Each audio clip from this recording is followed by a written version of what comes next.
Môre geliefde, welkom op hierdie pragtige Sondagoggend. Vanoggend gaan ons verder en ons vra vir mekaar, waaroor kan ek dan praat? En ons teks vanoggend is in Psalm 78. Ons lees die 4de vers. Mag ons nie vir ons kinders wegsteek nie.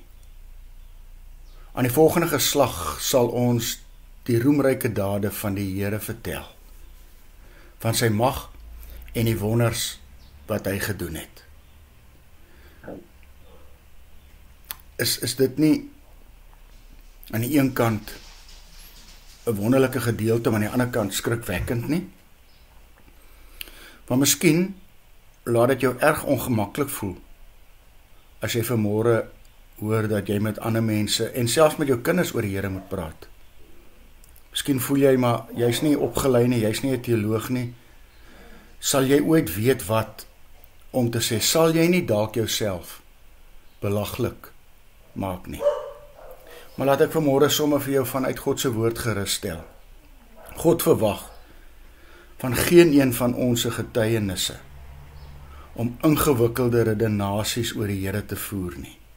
Onthou, dis nie jou werk om mense te oortuig om in die Here te glo nie. Dis die Gees wat dit doen. Al wat God van jou vra, is om te praat oor dit wat jy in elk geval weet.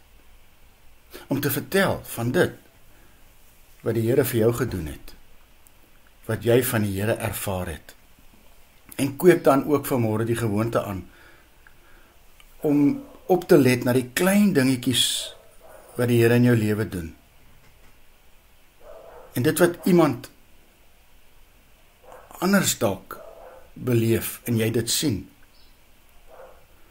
Aanvanklik sal jy dalk ongemaklik voel, maar later word dit tweede natuur. En onthou dan net dat wanneer jy met ander mense praat oor God, is jy nie alleen nie. Want die Heilige Gees is die een wat deur jou praat. Sing saam met my hierdie pragtige ou kinderliedjie van ons.